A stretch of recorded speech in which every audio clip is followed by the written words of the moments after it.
मुफ्ती मुजीब रहमान जा बयान जी समात ला मुफ्ती मुजीब साहब जो यूट्यूब चैनल ज़रूर सब्सक्राइब कंदा।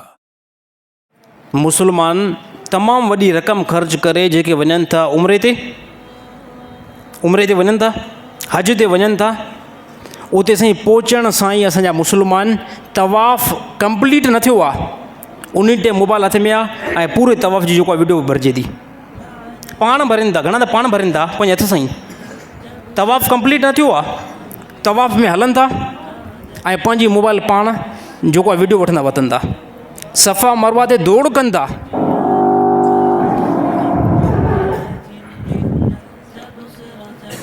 हलो, सफ़ा मरवा ते दौड़ कनि था ऐं उते जेको मोबाइल खुलियल आन लॻी पई आहे ऐं वीडियो जेको आहे शूट कंदा वञनि था, हलक कराइनि था, मथे खे ठोड़ करनि था, हे रुकुन आहे, उते जेको आहे वीडियो लॻी पई आहे। मस्जिद नबवी में वञनि था, उते जेको आहे वीडियो लॻी पई आहे। त हे जेके आहिनि हे साफ़ तौर ते हे ॾेखा अमल आहे, हे साफ़ तौर ते ॾेखा अमल आहे। ॿिए कंहिं तव्हांजी वीडियो वरिती, तव्हां उनखे चयो बि न, पोइ कंहिं क़िस्म में कोई बि टेंशन न आई, पर पंहिंजी वीडियो पाण उते तयारु करण सां मां ॾाढो बहितरीनु तवाफ़ पाड़े वारनि खे ख़बर पए त साईं बि जेको आहे उमिरि ते आयो आहे, साईं बि जेको आहे सफ़ा मरवा ते रोड करे थो। अलाह जो कसम आहे, वॾो ख़तरनाक अमल आहे। ज़ालिमो 2.5 लख रुपया भरिया अथव न, 2.5 लख रुपया, 2.5 लख इन जे लाइ भरिया अथव त फ़ोटू ते वञी करे कढायां। 2.5 लख पैसा सोला था अचनि हिन टाइम। 15 ॾींहं कारोबार खे छॾे ॾिनो, 20 ॾींहं कारोबार खे छॾे ॾिनो, 20 ॾींहं पंहिंजे बचनि खे छॾे ॾिनो, छा जे लाइ? फ़ोटू जे लाइ। इहे फ़ोटू त पोइ तूं हिते बि कढाए सघें पियो। छा चवंदा माण्हू चवंदा वाह साईं वाह, उमिरि ते वियो आहे साईं, माशाल्लाह माशाल्लाह। माण्हुनि जी सिर्फ़ु वाह वाह मिलंदी, असुली जेको मक़सदु आहे अल्लाह जी रज़ा, अल्लाह जी रहमत हासिलु न थींदी तव्हांखे। इन करे काफ़ी असांजा दोस्त साल में 6 उमिरा पढ़ी था अचनि, असरु कंहिं क़िस्म में कोई न आहे।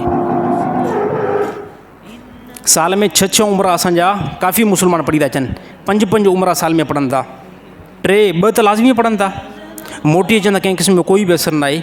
इहो सॼो इहो ई जेको आहे फॉल्ट आहे। असांजे नौजवान मर्दनि खे साइड कयो, मुस्लमान जूं औरतूं हाणे नथियूं मुड़नि, मुस्लमान जूं औरतूं नथियूं मुड़नि। यार पंजाब वारनि जी छा ॻाल्हि कयूं, कराची वारनि जी छा ॻाल्हि कयूं, तव्हांजी हेठि लालकाणो काफ़ी शदाद कोट जूं बि कुझु मुस्लमान जूं औरतूं जेके वयूं हूंदियूं उमिरि ते, वीडियो जेको आहे रिकॉर्ड हरम जे अंदरि, मस्जिद नबवी जे अंदरि। हाणे त मां सम्झां थो अल्लाह माफ़ करे को इन मुस्लमान जे मथां अज़ाब न अचे। हे को शूटिंग जी माज़अल्लाह जॻह थोरी आहे। हरम जेको आहे ख़ासि आहे इबादत लाइ, नबी सल्लल्लाहु अलैहि वसल्लम जी मस्जिद नबवी जेकी ख़ासि आहे उहा इबादत लाइ, या उहा शूटिंग जे लाइ तयारु कई हुई आहे, माज़अल्लाह अल्लाह माफ़ करे। ऐं अक्सर इहो फाट लॻो पियो आहे। त तौबा इस्तग़फ़ार कयो, जंहिं बि उमिरनि ते विया उहो तौबा इस्तग़फ़ार कयो, ॿीहर इहो कमु करण जी कोशिशि न कयो। इन जे करे असां मुस्लमाननि जे हज खां मोटी अचण खां बाद में बि, उमिरि खां मोटी अचण खां बाद में बि असरु कंहिं क़िस्म जो कोई बि न आहे। हिकिड़ो असरु हूंदो न, असरु बीठो हूंदो आहे। यार हिकिड़ो लख नमाज़ पढ़ी आयो आहे, हरम में हुकुम छा आहे त नमाज़ पढ़ी आयो, लख नमाज़ जो अजुर मिलंदो। लख नमाज़ जो कुझु त कुझु तासुरु हूंदो, उहो तासुरु अॼु उहो मुस्लमान खे नसीबु थिए ई नथो। त अलाह ताला जेकॾहिं इहा सादत ॾे, अलाह ताला उमिरि ते वञण जी सादत ॾे, इन शइ खां बचण जी कोशिशि कयो। तवाफ़ कयो, सफ़ा मरवा ते दौड़ लॻायो, इन मोबाइल खे रखे छॾियो, रूम में रखे छॾियो। बिलफर दोस्तनि ॿाहिरि का पिक्चर वरिती त कोई मसइलो न आहे, ॿाहिरि को मिलनि, दोस्त माइट मिलनि, हरम खां ॿाहिरि कढायो, उते कंहिं क़िस्म में कोई बि जेको टेंशन न आहे। दोस्त मिली आहे उते ठीकु आहे, वीडियो बि बनायो, उनखे बि असां बहितर नथा सम्झूं, पर हिकिड़ा दोस्तनि सां ई उन्हनि वरिती, ॿाहिरि वठण जी कोशिशि कयो, अंदरि वठण जी कोशिशि न कयो।